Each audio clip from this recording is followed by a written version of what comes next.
Hello friends, कैसे हो सब लोग। आई होप सब लोग अच्छे होंगे, बेहतर होंगे और स्वस्थ होंगे। स्वागत है आपका fairs cloud learn to lead में। मैं हूं आशु और आज हम डिस्कस करेंगे बहुत ही इंपॉर्टेंट करंट अफेयर 19 अक्टूबर 2021 के, जिसमें से आप दो बेस्ट इमेजेस देख रहे हो। लेकिन आज हम बहुत ही इंपॉर्टेंट करंट अफेयर्स को डिस्कस करने वाले हैं, तो वीडियो को बिल्कुल लास्ट तक देखना है। लेकिन सारे बच्चों से रिक्वेस्ट करूंगा कि वो हमारी एप्लीकेशन को डाउनलोड कर लें, करियर्स क्लाउड को, लिंक डिस्क्रिप्शन बॉक्स में दिया हुआ है। लॉगिन कर लें अपनी ईमेल आईडी के थ्रू। उसके बाद क्रैक करंट अफेयर्स के ऊपर क्लिक करके 1 साल या फिर 2 साल का करंट अफेयर बाय कर सकते हैं। दोनों का प्राइस बहुत ही कम है, लेकिन हम वो करंट अफेयर कवर कर देंगे जो आपको हर एग्जाम में आपके मिलेगा। लेकिन ये करंट अफेयर किस तरह से कवर करेंगे, आपको मिलेगा डेली सेक्शन, 3 सेक्शंस होंगे, detail, question and answer format और एक होगा क्विज, जो कि आप हमारी एप्लीकेशन के ऊपर अटेम्प्ट कर सकते हो। वीकली करंट अफेयर होगा जिसमें 3 सेक्शंस होंगे, detail, question and answer format, फिर से एक क्विज होगा जो कि हर हफ्ते आप हमारी एप्लीकेशन के ऊपर अटेम्प्ट करोगे।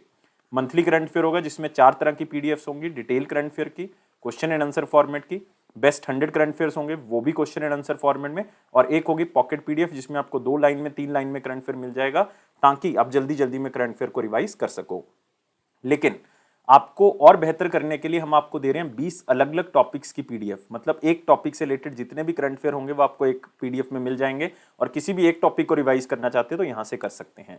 और अगर आप बैंकिंग के स्टूडेंट है तो हम आपको 3 चीजें अलग से दे रहे हैं, detail, question and answer format और क्विज। मतलब जो क्विज होगा या जितनी भी डिटेल और क्वेश्चन एंड आंसर फॉर्मेट होगा बैंकिंग और इकोनॉमी से रिलेटेड होगा, लेकिन क्विज हम आप हमारी एप्लीकेशन के ऊपर मंथली बेसिस पे ही अटेम्प्ट कर सकते हो। और जितना भी पास्ट करंट अफेयर जा चुका है 2021 का, वो एक ही पीडीएफ से रिवाइज करने के लिए एग्जाम पीडीएफ का यूज करें। आपको बजट और इकोनॉमिक सर्वे भी मिलेगा, डिटेल तो मिलेगी मिलेगी, लेकिन साथ में आपको एक्सपेक्टेड क्वेश्चन एंड आंसर भी बताए जाएंगे जो यहाँ से पूछे जा सकते हैं। और अगर आप किसी भी स्टेट एग्जाम की तैयारी कर रहे हो, हम हर स्टेट और यूनियन टेरिटरी का करंट अफेयर भी आपको साथ में प्रोवाइड करेंगे। तो ये सारी चीजें एक ही सब्सक्रिप्शन में आपको मिल जाएंगी। सिर्फ हमने एक एप्लीकेशन डाउनलोड करनी है करियर्स क्लाउड की, वो डिस्क्रिप्शन बॉक्स में लिंक है, वहां से करें। और उसके बाद ईमेल आईडी के थ्रू लॉगिन कर लें और क्रैक करंट अफेयर्स के ऊपर क्लिक करके आप 1 साल या फिर 2 साल की सब्सक्रिप्शन बाय कर सकते हैं। दोनों का ही प्राइस बहुत ही कम है। लेकिन दोस्तों एक बात याद रखनी है कि अगर आप नए स्टूडेंट है, जस्ट प्रिपरेशन स्टार्ट कर रहे हैं, तो 2 साल का बाय करें, फायदा मिलेगा आपको। और 10% एक्स्ट्रा डिस्काउंट मिल ही जाएगा अगर आप इस कोड का यूज करेंगे, ASH10 का। अगर आपकी कोई क्वेरी है, कोई डाउट है, तो आप इस नंबर और इस ईमेल आईडी पे हमें संपर्क कर सकते हैं। तो स्टार्ट करते हैं 19 अक्टूबर 2021 का करंट अफेयर, जिसमें आगे बढ़ने से पहले आपको वीडियो को लाइक जरूर करना होगा। अब जितने भी बच्चे देख रहे हैं लाइक कर दें, शेयर कर दें यार, कम से कम एक दोस्त को तो कर ही दिया करो। चैनल को सब्सक्राइब जरूर कर लें और टेलीग्राम ग्रुप को ज्वाइन कर लें डिस्क्रिप्शन बॉक्स लिंक से। और पहला क्वेश्चन है हमारे पास, हु वन ऑर्डियो साफ चैंपियनशिप 2021 अगेंस्ट विच टीम। तो हु का आंसर तो दोस्तों यहाँ पे गिवन है कि इंडिया जीता है इस टूर्नामेंट को, और साफ का यहाँ पे मतलब है south Asian football federation. South Asian football federation की जो चैंपियनशिप है, ये आपको पता होना चाहिए कहाँ पे हुई है, मालदीव्स के अंदर हुई है। वहीं पे फाइनल मैच भी खेला गया है, और इसको ऑर्डियो स्मॉल आप कह सकते हो कि साउथ एशियन फुटबॉल फेडरेशन के नाम से भी जाना जाता है, और स्पॉन्सरशिप जो है वो उनकी है, इसलिए इस नाम से जाना जाता है। और इंडिया जीता है इस टूर्नामेंट को। 8वीं बार ऐसा हुआ है कि ये टूर्नामेंट इंडिया जीता है। और ये किसके खिलाफ जीता है, कौन सी टीम के खिलाफ जीता है? नेपाल के खिलाफ इन्होंने ये टूर्नामेंट जीता है। और इस बार जो एडिशन हुआ था वो 13th एडिशन था। इसका मतलब 13 में से ये टूर्नामेंट कौन जीता है? 8 बार इंडिया ही जीता है। इस टूर्नामेंट में बहुत सी चीजें जो है वो इधर उधर हुई हैं, लेकिन याद रखना है इसमें इंडिया, मालदीव्स, श्रीलंका, पाकिस्तान, आप कह सकते हो कि श्रीलंका, बांग्लादेश है इसमें, ये टीम्स ने जो है वो इसके अंदर पार्टिसिपेट किया है। लेकिन यहाँ पे आप देख सकते हो एक बहुत ही इंपॉर्टेंट चेहरा है दोस्तों इस टूर्नामेंट का। वो कौन है? सुनील चेत्री, जिन्होंने लियोनेल मेसी के रिकॉर्ड को जो है वो साथ में मिला लिया है। मतलब आप कह सकते हो कि जो लियोनेल मेसी का अभी तक का रिकॉर्ड था सबसे ज्यादा गोल करने का क्रिस्टियानो रोनाल्डो के बाद, वो अब जो है वो सुनील चेत्री के पास भी आ चुका है। उनके जितने इंटरनेशनल गोल्स इन्होंने कर लिए हैं, तो आप कह सकते हो कि पहले नंबर पे जो है वो हमारे पास कौन आता है? पहले नंबर पे आते हैं हमारे पास क्रिस्टियानो रोनाल्डो, उन्होंने 115 गोल किए हुए हैं। और आप कह सकते हो सुनील चेत्री आ चुके हैं, 80 गोल्स हैं उनके। और लियोनेल मेसी, इनके भी कितने गोल्स हैं? 80 गोल्स हैं। तो याद क्या रखना है, इन्होंने नेपाल की नेशनल टीम को हराया है, जिसको गुरखास के नाम से भी जाना जाता है। जो इंडिया की नेशनल टीम है दोस्तों, उसको किस नाम से जाना जाता है? ब्लू टाइगर्स के नाम से जाना जाता है। ब्लू टाइगर्स के नाम से जाना जाता है। कहां पे हुआ टूर्नामेंट? मालदीव्स में हुआ है। 13th एडिशन था। सुनील चेत्री 3 इंडिविजुअल अवार्ड इसमें जीत चुके हैं। एक तो मैन ऑफ द मैच जीत चुके हैं, मैन ऑफ द मैच, और एक जीत चुके हैं मैन ऑफ द टूर्नामेंट, या आप कह सकते हो most valuable player of the tournament. एक जीत चुके हैं हाईएस्ट स्कोरर, इन्होंने 5 गोल जो है वो टोटल किए। इन्हीं 5 गोल की बदौलत जो है इनके कितने गोल्स हो चुके हैं, 80 गोल्स जो है वो हो चुके हैं, जो कि लियोनेल मेसी के रिकॉर्ड के बराबर पहुंच चुके हैं। ये बहुत बड़ी उपलब्धि है जो एक इंडियन प्लेयर ने हासिल की है, जिनका नाम क्या है, सुनील चेत्री, जो कि कैप्टन भी है। तो याद रखेंगे, बहुत ही इंपॉर्टेंट सी जो चीजें मैंने आपको बताई हैं। इसी के साथ हम अगले क्वेश्चन के ऊपर बढ़ेंगे। Who is appointed as the president of Indian weightlifting federation? बहुत ही सिंपल सा क्वेश्चन है, जितना दिख रहा है उतना ही याद रख लें। इंडियन वेटलिफ्टिंग फेडरेशन के जो प्रेसिडेंट है वो अपॉइंट किए गए हैं सहदेव यादव। फोटो देख सकते हो सहदेव यादव का, इनको अपॉइंट किया गया है। लेकिन बाकी जो अपॉइंटमेंट्स है वो भी इंपॉर्टेंट है, जैसे जीएस पन्नू आप देख रहे हो यहाँ पे, इनको प्रेसिडेंट बनाया गया है इनकम टैक्स एप्लीट ट्रिब्यूनल का। किसका? इनकम टैक्स एप्लीट ट्रिब्यूनल का प्रेसिडेंट बनाया गया है। साइरस पोंचा, इनको बनाया गया vice president Asian squash federation का, एशियन स्क्वैश फेडरेशन का। अलका नांगिया अरोड़ा, इनको बनाया गया है चेयरमैन और मैनेजिंग डायरेक्टर। बहुत ही इंपॉर्टेंट ऑर्गेनाइजेशन है जिसको कहते हैं national small industries corporation limited. National small industries corporation limited का चेयरमैन और मैनेजिंग डायरेक्टर। सारी अपॉइंटमेंट्स बहुत इंपॉर्टेंट है। अगला क्वेश्चन आते हैं, किसको पहले बार, क्योंकि ये अवार्ड पहली बार दिया जा रहा है, जिसका नाम है अर्थ शॉट प्राइज, जो कि 5 कैटेगरीज के अंदर दिया जाता है, जिसमें से एक कैटेगरी है क्लीन आर एयर। इस कैटेगरी के अंदर किसको दिया गया है? तो दोस्तों इसमें 2 तरह के क्वेश्चन पूछे जा सकते हैं, या तो ऑर्गेनाइजेशन पूछी जा सकते हैं क्योंकि ये अवार्ड ऑर्गेनाइजेशन को मिलता है, या फिर आपको उस बंदे का नाम पूछा जा सकता है। तो अगर ऑर्गेनाइजेशन पूछ लें तो ये ऑर्गेनाइजेशन कौन सी है? टकाचर ऑर्गेनाइजेशन है। टकाचर ऑर्गेनाइजेशन है। और ये किसका इनिशिएटिव है? विद्युत मोहन का इनिशिएटिव है। तो आंसर क्या होगा? सी होगा। तो टकाचर ऑर्गेनाइजेशन को एक अवार्ड मिला है जिसको नाम दिया गया है अर्थशॉट प्राइज, और ये 2021 में ही जो है वो स्टार्ट किया गया है। जो यूनाइटेड किंगडम के प्रिंस हैं उन्होंने इसको स्टार्ट किया है। तो आप देख सकते हो यहाँ पे ये टकाचर जो ऑर्गेनाइजेशन है ये काम क्या करती है कि एक ऐसी इन्होंने डिवाइस बनाई है जो कि बहुत ही सस्ती है, छोटे लेवल पे बनाई है, पोर्टेबल टेक्नोलॉजी है, जो कि ट्रैक्टर के साथ अगर अटैच कर लोगे तो जो भी वेस्ट होगा, पराली होगी, उसको जलाने की जरूरत नहीं है। जो भी वेस्ट होगा उसका जो है ये अपने आप ही, जो ये मशीन होगी टकाचर टेक्नोलॉजी जो है, इसको फ्यूल या फर्टिलाइजर में कन्वर्ट कर देगी। तो इसका मतलब आपको पराली को जलाने की जरूरत नहीं है, आप इस डिवाइस का यूज करें और ये सोल्यूशन हमारे पास निकल जाएगा। और विद्युत मोहन ने इस ऑर्गेनाइजेशन की स्थापना की थी, लेकिन ये अवार्ड जो अर्थशॉट प्राइज है ये प्रिंस विलियम जो यूनाइटेड किंगडम के, उन्होंने इस प्राइज को शुरुआत किया। 2021 से ये दिया जाने वाला है, मतलब पहली बार ये दिया गया है। और याद रखना है इसका मेन मकसद यही है कि जो अर्थ को बचाने का काम करते हैं, मतलब जो हमारे प्लैनेट को बचाने का काम करते हैं, उनको ये अवार्ड दिया जाएगा। और ये अवार्ड आप कह सकते हो कि हर साल दिया जाएगा, लेकिन ये 10 साल के लिए अवार्ड दिया जाता है, मतलब 10 साल का जो है वो, इसको डेकेड अवार्ड जो है वो कहा जाता है। 5 प्रोजेक्ट्स चुने जाते हैं हर साल, और 1 मिलियन पाउंड जो है इसमें दिया जाता है, ताकि और रिसर्च जो है वो ये लोग कर सकें। और बहुत इंपॉर्टेंट है, ये चीजें आपने याद रखनी है। 5 ब्रॉड कैटेगरीज में दिया जाता है। बाकी कैटेगरीज आप यहाँ पे देख सकते हो, यहाँ पे लिखी हुई हैं।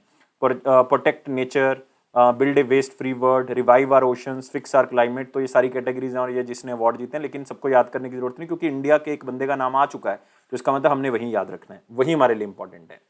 तो 2021 अर्थशॉट प्राइज पहली बार दिया गया, किसको मिला? टकाचर ऑर्गेनाइजेशन को। विद्युत मोहन भी आ सकता है, इसको एको ऑस्कर भी कहा जाता है, इसलिए बहुत इंपॉर्टेंट हो जाता है। प्रिंस विलियम ने इसकी शुरुआत की ताकि जो प्लैनेट अर्थ को बचाने की कोशिश कर रहे हैं उनको हम सम्मानित कर सकें, तो इसलिए ये अवार्ड की शुरुआत की गई। लेकिन बाकी जो नाम देख रहे हो फिर से यहाँ पे इंपॉर्टेंट है, लाइक शैलेंद्र सिंह का नाम देख रहे हो, इनको रिसेंटली मिला है टर्टल कंजर्वेशन अवार्ड। जो एलेजेंद्रो प्रीतो देख रहे हो, इनको अवार्ड मिला है bird photographer award, bird photographer award of the year.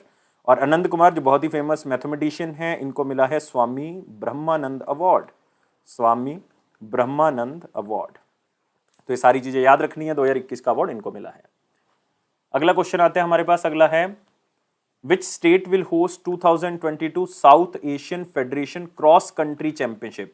तो दोस्तों याद रखना है, ये स्टेट इंडिया में से कौन सी चुनी गई है? ये है हमारे पास नागालैंड। टूर्नामेंट कौन सा होगा? South Asian federation cross country championship. और इस टूर्नामेंट को तो नागालैंड होस्ट करेगा ही करेगा, एक और भी टूर्नामेंट करेगा जिसका नाम है नेशनल क्रॉस कंट्री चैंपियनशिप, और ये 56th एडिशन होगा जिसको नागालैंड ही होस्ट कर रहा है।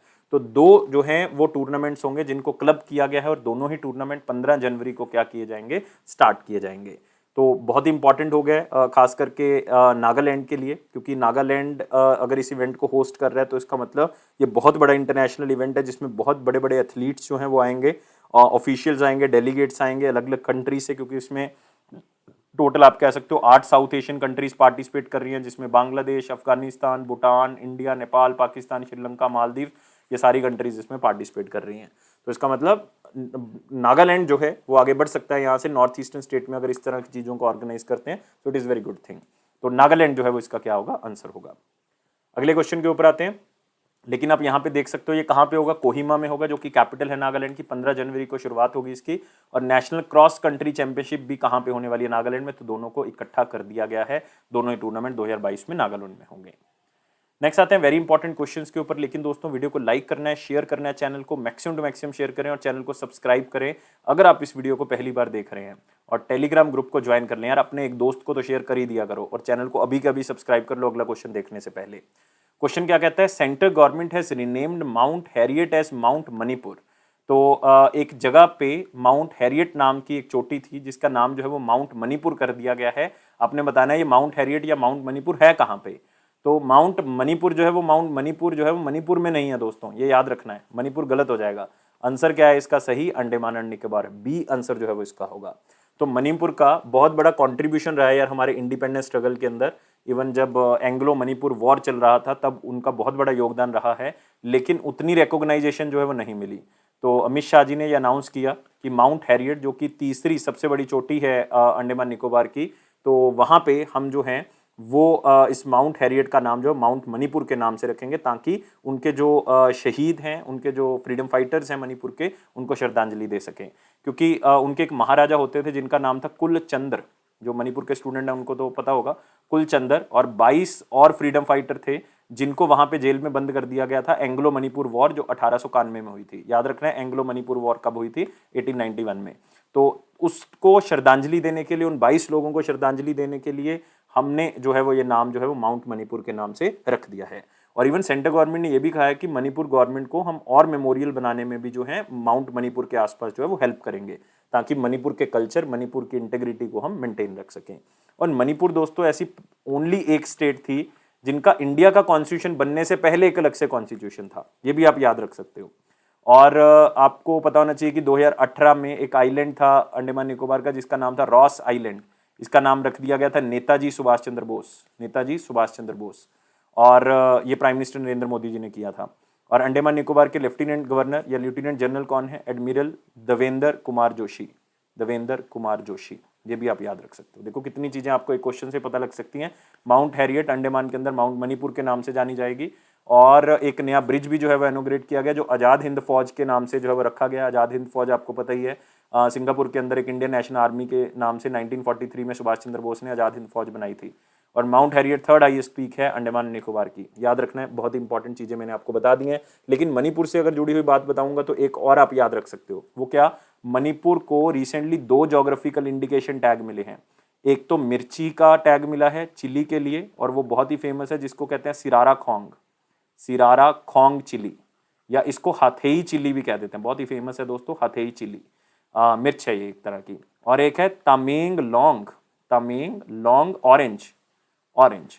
तो ये भी दोस्तों ज्योग्राफिकल इंडिकेशन टैग मिला है मणिपुर का। दोनों ज्योग्राफिकल इंडिकेशन टैग मणिपुर को रिसेंटली दिए गए हैं। तो जितनी भी चीजें बताएंगे अगेन बहुत इंपॉर्टेंट है। अगले क्वेश्चन के ऊपर आते हैं, कौन सी स्टेट ने मेरा घर मेरे नाम स्कीम स्टार्ट कर दी है। तो मेरा घर मेरे नाम मतलब जो मेरा एरिया है वो मेरे नाम कर दिया जाए, ये स्कीम जो है सरकार ने स्टार्ट की है। ये है पंजाब गवर्नमेंट। पंजाब के नए चीफ मिनिस्टर चरणजीत सिंह चन्नी जी, और साथ में आपने गवर्नर याद रखने वो भी नए हैं, बनवारी लाल पुरोहित जी। पहले ये तमिलनाडु के गवर्नर थे, लेकिन अब जो है वो किसके हैं, पंजाब के। तो इसके अंदर होगा क्या, तो आप यहाँ पे देख सकते हो चरणजीत सिंह चन्नी जी, ये हैं चरण सिंह चन्नी, और इन्होंने स्टार्ट किया मेरा घर मेरे नाम स्कीम। और यहाँ पे भी आप देख सकते हैं ये एक ऐसा इनिशिएटिव है जिसमें लोगों को ऑनरशिप राइट्स दिए जाएंगे जो कि लाल लकीर के अंदर रहते हैं।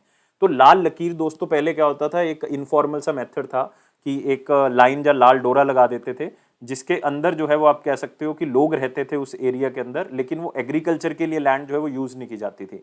लेकिन इसके ऊपर किसी के राइट्स नहीं होते थे, कोई प्रॉपर्टी के अंदर जो रजिस्ट्री के कागजात हैं उसमें जो है वो इसके बारे में जिक्र नहीं होता था। तो अब सरकार कहती कि चाहे वो लाल डोरे के अंदर वाला जो एरिया है उसकी भी अब हम जो है वो देखेंगे कि किसके पास वो एरिया आता है, तो उनको उनके नाम जो है वो ये प्रॉपर्टी की जाएगी जो इसको यूज कर रहा है। तो पंजाब गवर्नमेंट जो है वो उनको ऑनरशिप राइट्स जो है वो क्या करेगी, प्रोवाइड करेगी।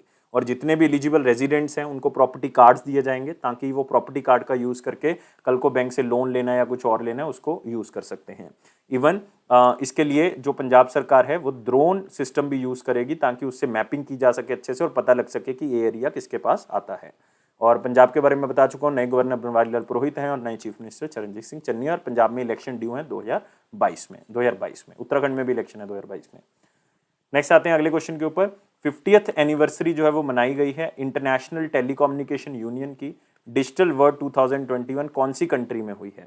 तो 50th एनिवर्सरी जो है वो मनाई गई है international telecommunication union digital world 2021। ये होस्ट भी वियतनाम ने किया और ये हुई भी कहाँ पे? वियतनाम के अंदर। और इंडिया की तरफ से जो रिप्रेजेंट किया गया वो किसने किया है? इंडिया की तरफ से देवुसिंह चौहान जो कि मिनिस्टर ऑफ स्टेट हैं कम्युनिकेशन के, उन्होंने इंडिया को रिप्रेजेंट किया है। तो इसका मकसद क्या हो सकता है इस तरह की मिनिस्ट्रियल राउंड टेबल कॉन्फ्रेंस का? इसका मकसद यही है कि डिजिटल ट्रांसफॉर्मेशन को और आगे बढ़ाया जा सके, नई इंफॉर्मेशन टेक्नोलॉजी लोगों के साथ शेयर की जा सके, नई इंफॉर्मेशन टेक्नोलॉजी का विकास किया जा सके। और आपको पता है कि 2020 में मोदी जी ने एक प्रोग्राम भी स्टार्ट किया था, हर गांव ऑप्टिकल फाइबर। हर गांव ऑप्टिकल फाइबर मतलब सब में जो है वो इंटरनेट कनेक्टिविटी होनी चाहिए, खास करके रूरल एरियाज में। और 6 लाख गांव में हमने ऑप्टिकल फाइबर के थ्रू इंटरनेट पहुंचाना है। ये 1000 दिन का लक्ष्य रखा गया, मतलब ऑलमोस्ट 3 साल का लक्ष्य जो है वो यहाँ पे रखा गया है। तो इसको प्राइम मिनिस्टर मोदी जी ने पिछले साल सितंबर के महीने में 2020 में लॉन्च भी किया था। तो ये यही है यार कि हमने अफोर्डेबल नेट जो असेसिबिलिटी है डिजिटल ट्रांसफॉर्मेशन की, उसको कम से कम रेट में लोगों को प्रोवाइड करना है, ताकि रूरल एरिया में भी विकास हो सके। इसलिए अब इसमें 100% एफडीआई अलाउ करने की बात कही जा रही है। अभी हुआ तो नहीं है लेकिन हो जाएगा, ताकि टेलीकॉम ऑपरेटर्स को पैसे की कोई दिक्कत ना आए। एफडीआई आएगी तो बाहर से पैसा आएगा, तो उनको पैसे की कोई दिक्कत नहीं रहेगी। तो सिंपल याद रखना है कहां पे हुई है? वियतनाम के अंदर। नेक्स्ट, युद्ध अभ्यास एक्सरसाइज हुई है दोस्तों इंडिया और यूनाइटेड स्टेट्स ऑफ अमेरिका के बीच में। कहां पे हुई है? अलास्का के अंदर हुई है। अलास्का मतलब मैं बात कर रहा हूं यूनाइटेड स्टेट्स ऑफ अमेरिका में हुई है। ये कौन सा एडिशन है इस युद्ध अभ्यास का? तो क्वेश्चन का आंसर क्या है? 17th एडिशन है दोस्तों, याद रखना है 17th एडिशन है। कहां पे हुआ? अलास्का यूएसए में। नाम है युद्ध अभ्यास इंडिया और यूनाइटेड स्टेट्स ऑफ अमेरिका के बीच में। और ये 14 दिन की एक्सरसाइज है, 14 डे तक चलेगी। मतलब ये 15 अक्टूबर को स्टार्ट हुई है, 29 अक्टूबर को क्या हो जाएगी? खत्म हो जाएगी। दोनों कंट्रीज जो हैं वो आपस में कॉपरेशन करेंगी, दोनों आर्मीज आपस में कॉपरेट करेंगी, और दोनों कंट्रीज में रिलेशन तो इंप्रूव हो गई होगा, साथ में टेररिज्म को खत्म करने के लिए भी हम बात कर सकते हैं। और इसमें 350 सोल्जर्स इंडिया की तरफ से भेजे गए हुए हैं मदरसा इन्फेंट्री से। तो आप कह सकते हो मद्रास इन्फेंट्री से जो है यहाँ से भेजे गए हैं। और ये बटालियन जो है वहाँ पे पहुंचा और 350 जो सोल्जर्स हैं उन्होंने इसके अंदर पार्टिसिपेट भी किया है। लेकिन आपको एक बात बताना चाहूंगा, युद्ध अभ्यास अब केवल एक ऐसी एक्सरसाइज रह चुकी है जो इंडिया और यूएस के बीच में होती है। इंडिया और यूएस केवल इन दोनों कंट्रीज के बीच में। अदरवाइज एक्सरसाइज तो एक मालाबार भी है, लेकिन मालाबार एक्सरसाइज पहले तो इंडिया और यूएस में होती थी, लेकिन फिर इसमें जापान ऐड हो गया, फिर ऑस्ट्रेलिया ऐड हो गया, अब तो ये क्वाड एक्सरसाइज बन चुकी है। तो सिर्फ एक ही एक्सरसाइज रह चुकी है दोनों कंट्रीज में जो बाइलेटरल फॉर्मेट में होती है। अदरवाइज आप कह सकते हो एक और भी है जो ट्राई सर्विस एक्सरसाइज होती है। ट्राई सर्विस मतलब तीनों सेनाएं जो है वो पार्टिसिपेट करती हैं उसमें। और इस एक्सरसाइज का नाम क्या है? Tiger Triumph. क्या है? Tiger Triumph. तो ये भी आप याद रख सकते हो, ये भी इंडिया और यूएस के बीच में थे, लेकिन ये ट्राई सर्विस एक्सरसाइज है। तो युद्ध अभ्यास जो है वो लार्जेस्ट रनिंग अभी तक ज्वाइंट मिलिट्री ट्रेनिंग एक्सरसाइज है जो इंडिया और यूएसए के बीच में होती है, जो कि जैसे अभी यूएसए ने होस्ट कर लिया, अगली बार इंडिया करेगा, फिर यूएसए करेगा, तो इस तरह से अल्टरनेटिवली चल रही है। तो आप देख सकते हो इंडिया और यूएस ने युद्ध अभ्यास एक्सरसाइज की कहां पे? अलास्का के अंदर। नेक्स्ट, कौन सी स्टेट ने एक एमओयू साइन किया है गवर्नमेंट ऑफ दुबई के साथ, ताकि अलग अलग डेवलपमेंटल प्रोजेक्ट उस स्टेट में स्टार्ट कर सकें? बहुत ही सिंपल है, ये जम्मू कश्मीर ने टाई अप किया है यूनाइटेड अरब एमिरेट्स मतलब दुबई के साथ टाई अप किया है, ताकि जो उनके अलग अलग प्रोजेक्ट्स हैं जैसे इंफॉर्मेशन टेक्नोलॉजी टावर्स बनाने हैं, मेडिकल कॉलेजेस बनाने हैं, सुपर स्पेशलिटी हॉस्पिटल्स बनाने हैं, आप कह सकते हो लाइक इंडस्ट्रियल पार्क्स बनाने हैं, जो कोई भी डेवलपमेंटल प्रोजेक्ट है वो दुबई जो है वो साथ में हेल्प करेगा जम्मू कश्मीर की। इससे जम्मू कश्मीर का जो यूनियन टेरिटरी का एरिया जो रिसेंटली डिक्लेयर किया गया उसमें ग्रोथ बढ़ेगी, इंडस्ट्रियलाइजेशन बढ़ेगी, एम्प्लॉयमेंट अपॉर्चुनिटीज बढ़ेगी, तो जो जम्मू एंड कश्मीर है वो आगे बढ़ेगा। जम्मू कश्मीर के बारे में याद रखना है, लेफ्टिनेंट जनरल जो है वो कौन है यहाँ पे? मनोज कुमार सिन्हा जी। और यहाँ पे दोस्तों याद रखो किश्तवाड़ नेशनल पार्क है, किश्तवाड़ नेशनल पार्क। यहीं पे आपको सलीम अली मिल जाएगा, सलीम अली नेशनल पार्क। यहीं पे आपको मिलेगा डाचीगम नेशनल पार्क, डाचीगम। यहीं पे आपको मिलेगा गुलमार्ग वाइल्ड लाइफ सेंचुरी। लेकिन बहुत से बच्चे कंफ्यूज हो जाएंगे हेमिस नेशनल पार्क से। हेमिस नेशनल पार्क दोस्तों जम्मू एंड कश्मीर में नहीं है, वो कहाँ पे है? लद्दाख के अंदर है, याद रखोगे। अगले क्वेश्चन के ऊपर आते हैं। Who won La Nucia open chess tournament. तो बहुत ही सिंपल सा क्वेश्चन है, La Nucia open chess tournament कहाँ पे हुआ? स्पेन के अंदर ये टूर्नामेंट हुआ। और ये टूर्नामेंट किसने जीता है? ये पी इनियन ने जीता है। केवल 19 साल के ये प्लेयर हैं, इन्होंने ये टूर्नामेंट को जो है वो जीत लिया है। और इन्होंने 7 पॉइंट्स जो है वो हासिल किए 8 में से। लास्ट वाला पॉइंट भी ये हासिल कर लेते, लेकिन उन्होंने लास्ट वाला राउंड जो है वो प्ले नहीं किया, बिकॉज ये कौन सा टूर्नामेंट खेलने के लिए चले गए? DCX tournament, chess super league खेलने के लिए चले गए, क्योंकि उनको पता था यार ये तो जीत ही चुके हैं, तो अगर 8वां राउंड नहीं भी खेलेंगे तो भी कोई खास फर्क नहीं पड़ेगा। तो पॉइंट DCX सुपर लीग खेलने के लिए चले गए, तो जो है वो इसलिए 8वां पॉइंट जो है वो नहीं मिल पाया। तो पी इंडियन जो है वो इसको जीत चुके हैं। तो याद रखना, ये 9 राउंड का एक टूर्नामेंट था, जिसमें जो है वो 14 कंट्री से जो वो प्लेयर्स आए थे। 87 प्लेयर्स ने पार्टिसिपेट किया इसके अंदर, जिसमें से 10 ग्रैंड मास्टर थे, 9 इंटरनेशनल मास्टर भी थे। लेकिन हमारे 19 साल के पी इंडियन ने जो है वो इसको खत्म कर दिया सारे लोगों को, और यहाँ पे वो टूर्नामेंट जीत जाते हैं। और याद रखना कहाँ पे हुआ है? स्पेन के अंदर ये टूर्नामेंट हुआ है। और आपने एक ऑर्गेनाइजेशन याद रख लेनी है यहाँ पे, all India chess federation. All India chess federation, जिसको 1951 में बनाया गया था, और प्रेसिडेंट इसके संजय कपूर हैं। कौन है? Sanjay Kapoor. Next, who wrote a book? एक बुक लिखी गई है, Veer Savarkar the man who could have prevented partition. तो उस बंदे ने, जिन्होंने इस बुक को लिखा है, तो उनका अपना एक सोच का तरीका है। उन्होंने कहा कि एक वीर सावरकर जो कि पार्टीशन को रोक सकते थे, तो उन्होंने उस कंटेक्स्ट में इस बुक को लिखा है। और ये एक बंदे ने लिखी दोस्तों बुक, 2 ने लिखी है, उदय माहुरकर और चिरायु पंडित, दोनों ने इस बुक को लिखा है। तो आंसर हमारे पास क्या होगा? बोथ ए एंड सी होगा। और याद रखना है कि ये बुक बहुत ही इंपॉर्टेंट हो जाती है। क्यों? क्योंकि इसको राजनाथ सिंह जी ने लॉन्च किया है, मतलब जो हमारे डिफेंस मिनिस्टर हैं उन्होंने इस बुक को लॉन्च किया है। और राजनाथ सिंह जी ने सावरकर को आइकन ऑफ इंडियन हिस्ट्री भी कहा है। क्या कहा है? आइकन ऑफ इंडियन हिस्ट्री भी कहा है। और उन्होंने कहा है कि इनकी कंट्रीब्यूशन को जो है वो निगलेक्ट नहीं किया जाता। इवन कंट्रोवर्सीज इनके खिलाफ चलती रहती हैं। सावरकर को हम कभी कुछ कह देते हैं, कभी कुछ कह देते हैं, लेकिन इनका बहुत बड़ा योगदान है आज़ादी को हासिल करवाने में। और इन्होंने हमेशा, जो सावरकर हैं, इन्होंने हमेशा रिलीजन से ऊपर उठकर बात की है। कास्ट डिस्क्रिमिनेशन या रिलीजियस फीलिंग के ऊपर जो है उठ के बात की है। तो याद रखना आपने, किसके बारे में बताती है? वीर सावरकर के बारे में बताती है। एक ऑथर और है यहाँ पे, विक्रम संपत, आप देख रहे हो। विक्रम संपत जो हैं, इन्होंने भी बुक लिखी है, किस नाम से? सावरकर द कंटेस्टेड लेगेसी 1924 से 1966 तक। पहला पार्ट भी इन्होंने लिखा है, जब से लेकर जन्म हुआ 1923 तक, अब 1924 से 1966 तक, जब इनकी डेथ नहीं हो जाती। तो अगर ये आ जाता है सावरकर, एक कंटेस्टेड लेगेसी, और कुछ ईयर आ जाए वहां पे, तो विक्रम संपत ने लिखी है वो बुक। लेकिन अगर वीर सावरकर आ जाए, जो पार्टीशन को रोक सकते थे, वो उदय माहुरकर और चिरायु पंडित ने लिखी है। Both A and C answer हो जाएगा।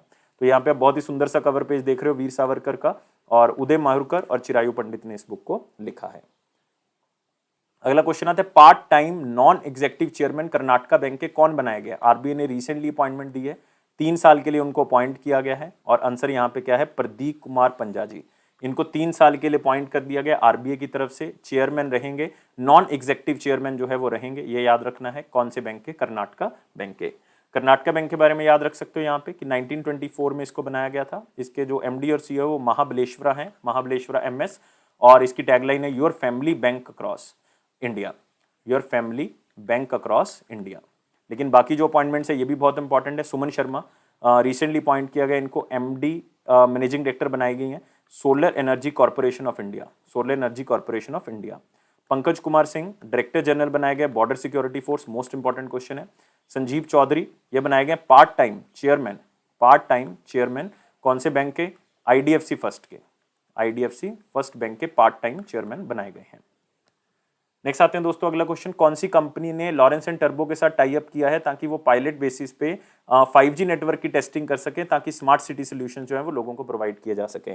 तो सिंपल है कि स्मार्ट सिटी बनाने के लिए यार 5G टेक्नोलॉजी का यूज करना है, तो 5G टेस्टिंग जरूरी है। तो L&T के साथ मिलकर ये वोडाफोन इंडिया जो है वो आइडिया जो है वो क्या करेगा? इसकी टेस्टिंग करेगा, ताकि अर्बनाइजेशन के जो चैलेंजेस हैं उनको एड्रेस किया जा सके, सेफ्टी सिक्योरिटी लोगों को प्रोवाइड की जा सके, लोगों को सोल्यूशन प्रोवाइड किए जा सके नई चीज़ों के। वो तभी पॉसिबल है जब हमारे पास एक अच्छी टेक्नोलॉजी होगी, हमारे पास एक अच्छा इंटरनेट फैसिलिटी होगी, और 5G स्मार्ट सिटीज़ बन जाएं, स्मार्ट फैक्ट्रीज बन सके, 5G टेक्नोलॉजी का यूज़ कर सके, क्योंकि हाई स्पीड है इसकी, लो लेटेंसी है, जिसके कारण 5G की कैपेबिलिटीज जो है वो बहुत ज़्यादा इंप्रूव्ड सर्वेलेंस है, वीडियो स्ट्रीमिंग अच्छी है, तो हम सेफ्टी एंड सिक्योरिटी के ऊपर भी फोकस कर सकते हैं। और इसका जो डेमो है वो पूना महाराष्ट्र में इसके जो ट्रायल हैं वो स्टार्ट किए जाएंगे। तो ये याद रखना है, 2 कंपनीज है, बस इतना ही याद रखें। नेक्स्ट आते हैं, किसने चेन फ्लक्स के साथ टाई अप किया है? जो कि एक आप कह सकते हो, चेन फ्लक्स जो है वो ब्लॉकचेन टेक्नोलॉजी प्लेटफॉर्म के ऊपर काम करती है। तो ब्लॉकचेन प्लेटफॉर्म के ऊपर गोल्ड बुलियन नाम से जो है वो लॉन्च करेंगे, और साथ में गोल्ड बुलियन क्या होता है ये भी आपको यहां से पता लग जाएगा। तो who has collaborated with chain flux to launch a blockchain platform for gold bullion. और ये ब्लॉकचेन प्लेटफॉर्म का नाम मैं आपको बता देता हूं, इसका नाम है एनएससी शाइन। एनएससी शाइन तो नाम से क्लियर है कि नेशनल स्टॉक एक्सचेंज की तरफ से चेन फ्लक्स के साथ मिलके एक एनएससी शाइन नाम का प्लेटफॉर्म लॉन्च किया गया है, जो कि किसके लिए होगा, गोल्ड बुलियन के लिए होगा। तो गोल्ड बुलियन का दोस्तों यहां पे मतलब क्या है, गोल्ड बुलियन का मतलब है प्योर गोल्ड या सिल्वर जिसकी हम ईंटें बना देते हैं या हम छोटी छोटी बार्स बना देते हैं, जैसे आप यहाँ पे देख रहे हो इस तरह की जो है वो हम बार्स बना देते हैं, तो उसको हम क्या कहते हैं, बुलियन। तो अब प्योर आपके पास पड़ी हुई है, तो इसका मतलब क्या होगा, ये कितनी प्रोड्यूस हो रही है, कितनी बन रही हैं, इसका पूरा डाटा तैयार करने के लिए इस एनएससी शाइन का जो है वो निर्माण किया गया है। तो सिंपल है कि जो national stock exchange approved refiners हैं जो इसको प्रोड्यूस करते हैं, इन बार्स को, इसको बनाते हैं ईंटों को, जो आप कह सकते हो सोने की और चांदी की, तो उनका एक पूरा का पूरा डाटा जो है वो इस नेशनल स्टॉक एक्सचेंज शाइन में क्या हो जाएगा, तैयार हो जाएगा। अब क्या होगा कि जो भी प्रोड्यूसर हैं, जो भी इसको बनाते हैं, वो अपना पूरा डाटा देखने के लिए एनएससी शाइन का यूज़ कर सकते हैं। इस क्रिप्टो जो जो इस ये ब्लॉकचेन प्लेटफॉर्म है इसका यूज़ कर सकते हैं और अपना पूरा डाटा देख सकते हैं कि कितना प्रोड्यूस हुआ, कितना किसने खरीदा, कहाँ पे गया, ये सारी चीज़ें इसमें आ जाएंगी। तो ये है नेशनल स्टॉक एक्सचेंज। याद रखना है 1992 में इसको बनाया गया। हेडक्वार्टर इसका जो है वो कहाँ पे है, मुंबई के अंदर। एमडी और सीईओ कौन है, विक्रम लिमाय, विक्रम लिमाय। अगले क्वेश्चन के ऊपर आते हैं। Which company launched A remotely piloted aircraft system insurance for drone honours and operators. तो सिंपल है कि ड्रोन को इंश्योरेंस प्रोवाइड किया जाएगा, चाहे वो ड्रोन को कोई ऑन करता है, किसी के पास खरीदा हुआ है, चाहे वो कोई ऑपरेटर है, तो अगर वो ड्रोन का इंश्योरेंस करवाना चाहते हैं वो करवा सकते हैं। ये कौन सी कंपनी ने स्टार्ट किया है, टाटा एआईजी जनरल इंश्योरेंस ने स्टार्ट किया। किसकी रिकमेंडेशन से, insurance regulatory development authority of India की हेल्प से इसको स्टार्ट किया, उनकी एडवाइस से इसको स्टार्ट किया है।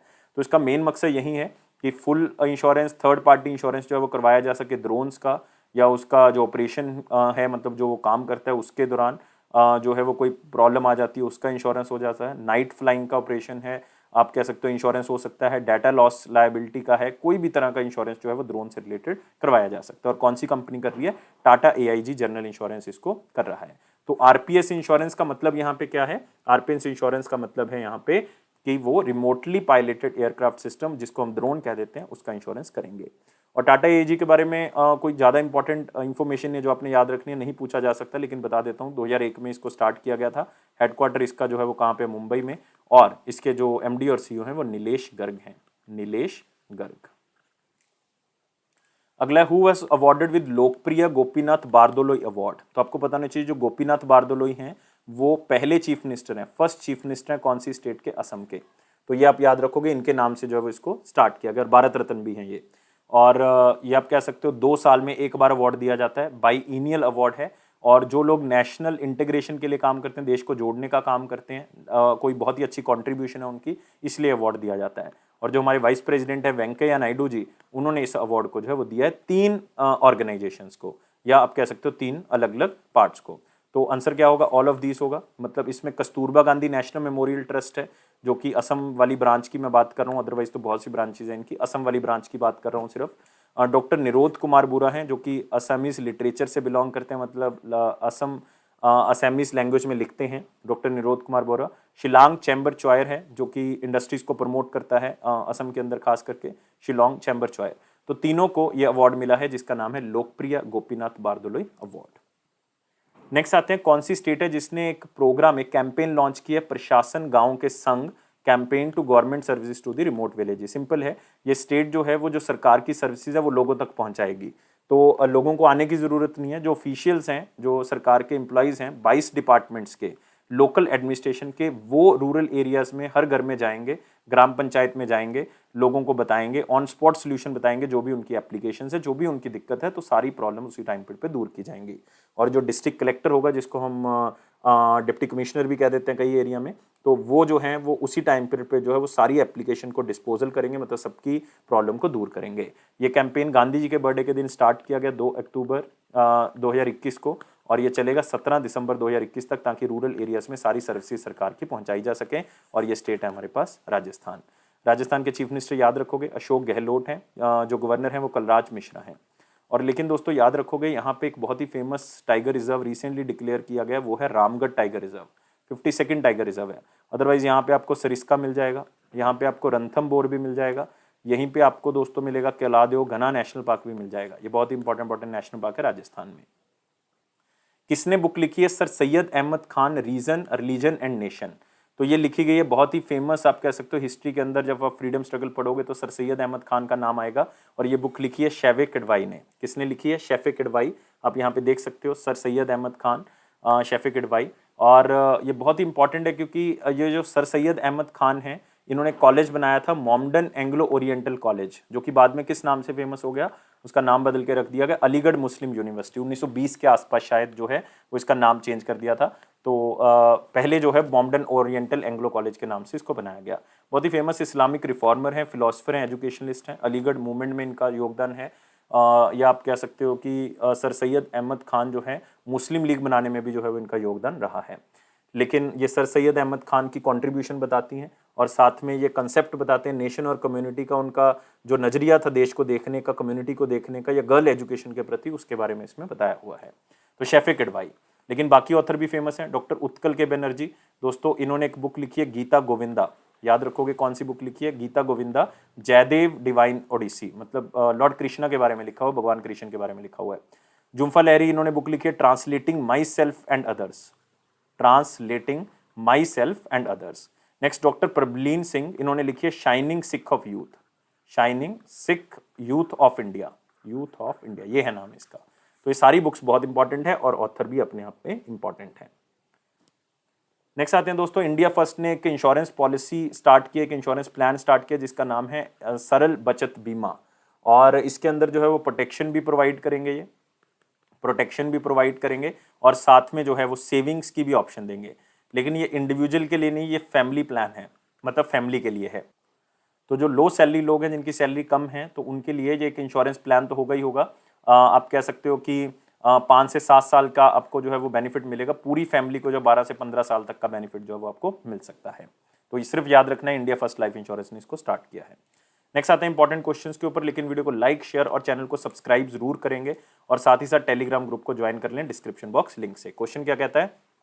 फाइनेंस मिनिस्टर निर्मला सीतारमन जी जो अलग अलग कंट्रीज को, जो अलग अलग मीटिंग्स को अटेंड करेंगी, कहां पे? यूनाइटेड स्टेट्स ऑफ अमेरिका में।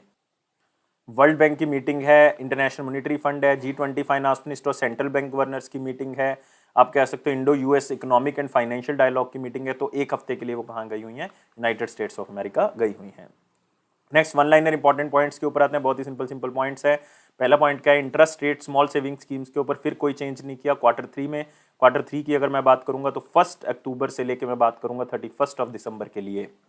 और जब मैं स्मॉल सेविंग स्कीम्स की बात कर रहा हूं तो मैं पीपीएफ अकाउंट की बात कर रहा हूं, प्रोविडेंट फंड की बात कर रहा हूं, तो इसमें 7.1%, पहले भी इतना ही था। नेशनल सेविंग सर्टिफिकेट की बात करूंगा तो उसमें 6.8% मिल रहा था, अब भी उतना ही है, तो कोई चेंज नहीं किया गया। लेकिन सबसे ज़्यादा जो कंट्रीब्यूशन देता है वो स्टेट कौन सा है इस स्मॉल सेविंग स्कीम्स में? वो वेस्ट बंगाल है। दूसरे नंबर पे कौन है? यूपी है। नेक्स्ट, 4 ट्रिलियन यूएसडी खर्च करने पड़ेंगे क्लीन एनर्जी के ऊपर ताकि जो ग्लोबल वार्मिंग है उसको कम किया जा सके। ये इंटरनेशनल एनर्जी एजेंसी का एक डाटा है। तो इंटरनेशनल एनर्जी एजेंसी की तरफ से एक रिपोर्ट दी गई है दोस्तों, जिसको कहते हैं WEO, वर्ल्ड एनर्जी आउटलुक। याद रखना, बहुत इंपॉर्टेंट रिपोर्ट है। और इस रिपोर्ट के तहत अगर हम इतना पैसा खर्च करते हैं 4 ट्रिलियन यूएसडी, कौन सी ईयर तक? 2030 तक, तो हम पेरिस एग्रीमेंट का जो हमारा जो एग्रीमेंट है कि हम इसको 1.5 डिग्री सेल्सियस तक जो है वो ग्लोबल टेम्परेचर को बढ़ने नहीं देंगे, इससे ज़्यादा नहीं बढ़ने देंगे, तो वो हम पूरा कर सकते हैं। और यूनाइटेड नेशन की क्लाइमेट चेंज कॉन्फ्रेंस होने वाली है, जिसको COP26 के नाम से जाना जाता है। कहाँ पे होने वाली है? स्कॉटलैंड के अंदर। कहाँ पे? ग्लासगो के अंदर। तो उसके लिए एक डॉक्यूमेंट है, तो बहुत ही इंपॉर्टेंट है कि COP26 जो United nation climate change conference है वो कहाँ पे होगी? ग्लासगो, स्कॉटलैंड, यूनाइटेड किंगडम के अंदर होगी। नेक्स्ट है, next national security guard observe 37th raising day 16 अक्टूबर को, क्योंकि नेशनल सिक्योरिटी गार्ड की स्थापना हुई थी 1986 में, इसी 16 अक्टूबर को। इनको ब्लैक कैट्स के नाम से भी जाना जाता है। किस नाम से? ब्लैक कैट्स के नाम से भी जाना जाता है। और आप कह सकते हो कि मतलब टेररिज्म से बचने के लिए जो है वो इसकी शुरुआत की गई थी और इस बार 37th एनिवर्सरी बना रहे हैं। और याद रखना, नेशनल सिक्योरिटी गार्ड के जो डायरेक्टर जनरल है वो M.A. गणपति हैं, M.A. गणपति। नेक्स्ट, DRDO ने अपने डेयर टू ड्रीम 2.0 चैलेंज के विनर्स अनाउंस कर दिए हैं और यंग साइंटिस्ट अवार्ड 2019 के भी विनर्स अनाउंस कर दिए हैं। तो आपको याद रखने की जरूरत नहीं, क्योंकि इसमें जो है वो डेयर टू ड्रीम में जो है वो 40 लोगों को अवार्ड दिया गया, जिसमें से 22 लोग इंडिविजुअल है, 18 स्टार्टअप हैं, और डीआरडीओ उनको फाइनेंशियल सपोर्ट भी प्रोवाइड करेगा, टेक्निकल हेल्प करेगा ताकि वो और एडवांस कर सके अपनी टेक्नोलॉजी को। और यंग साइंटिस्ट अवार्ड जो है वो 16 लोगों को मिला है जिनकी उम्र 35 से कम कम है, तो वो भी याद रखने की जरूरत नहीं, लेकिन डीआरडीओ देता है, ये याद रखना है। और राजनाथ सिंह जी ने ये अवार्ड प्रेजेंट किए हैं। और डीआरडीओ मतलब defence research and development organisation, जिसका जो हेडक्वार्टर है वो न्यू दिल्ली में है, लेकिन जिसके हेड जो है वो जी सतीश रेड्डी हैं, G Satish Reddy. Next, international day for the eradication of poverty 17 अक्टूबर को मनाया जाता है। हर साल इसको जो है वो 17 अक्टूबर को मनाया जाता है, लेकिन याद रखना है दोस्तों कि इसका थीम क्या होगा, building forward together, ending persistent poverty, respecting all people and और प्लेनेट। गरीब है, कोई किसी को खाना नहीं मिल रहा, लेकिन यार उनके भी तो ह्यूमन राइट्स हैं, उनको भी हमने बचा के रखना है, उनको हमने जो है वो पॉवर्टी इरेडिकेशन में हेल्प करनी है ताकि वो अपनी गरीबी को खत्म कर सके। ऐसे नहीं है कि उनके राइट्स जो हैं वो वायलेट होते रहे, ऐसा हमने नहीं करना है। तो अब आते हैं क्वेश्चन ऑफ द डे। 17 और 18 अक्टूबर 2021 का क्वेश्चन क्या कहता है। क्वेश्चन था कि कमर्शियल पेपर जो है वो कौन इशू करता है, जो जिसने अपने फंड को रेज करना होता है। तो दोस्तों वो कॉर्पोरेट कंपनीज भी कर सकती हैं, प्राइमरी डीलर्स भी कर सकते हैं, ऑल इंडिया फाइनेंशियल इंस्टीट्यूशन भी कर सकती हैं। तो आंसर यहाँ पे क्या होगा, बहुत ही सिंपल है, आंसर क्या होगा, ऑल ऑफ दीज होगा। तो कॉर्पोरेट मतलब कोई प्राइवेट कंपनी, कोई प्राइमरी डीलर है, कोई फाइनेंशियल इंस्टीट्यूशन है, अगर उनको पैसे की जरूरत है तो वो फाइनेंशियल कमर्शियल पेपर इशू कर सकते हैं। जब वो इशू करेंगे तो लोग उसको खरीदेंगे और पैसा कहाँ पे चला जाएगा, उस कंपनी के पास चला जाएगा। नेक्स्ट आते हैं क्वेश्चन ऑफ द डे। क्या कहता है क्वेश्चन ऑफ द डे, वो कहता है कि कौन सी मनी, कौन सी टाइप ऑफ मनी जो है वो ज्यादा लिक्विड है, मतलब जिसमें कैश ज्यादा है। तो अगर आपको पता है M0 से लेके M5 तक जो है, या M4 तक भी ले सकते हो, तो इसमें कौन कौन सी मनी में जो है वो क्या क्या आता है, कौन सी लिक्विड ज्यादा है, तो ये आपने मुझे कमेंट बॉक्स में बताना है, मैं आपके आंसर का वेट कर रहा हूँ। लाइक जो है वो सब बच्चों ने करना है, शेयर करें कम से कम अपने एक फ्रेंड को तो कर ही दो, सब्सक्राइब करें चैनल को, अभी के अभी सब्सक्राइब बटन के ऊपर प्रेस कर दो, और बेल बटन को भी प्रेस कर दो यार, और टेलीग्राम ग्रुप को ज्वाइन कर लो ताकि ऑफिशियल नोटिफिकेशन मिल जाए। ये फेयर्स क्लाउड का प्रॉमिस है कि आपके कॉन्फिडेंस को जरूर आगे बढ़ाएगा। इसी तरह से हमें सपोर्ट करते रहो। और दोस्तों लाइफ को बहुत ज्यादा सीरियस नहीं लोगे, हमेशा खुश रहोगे और इसी तरह से आगे बढ़ते रहोगे। Thank you guys, take care and bye bye.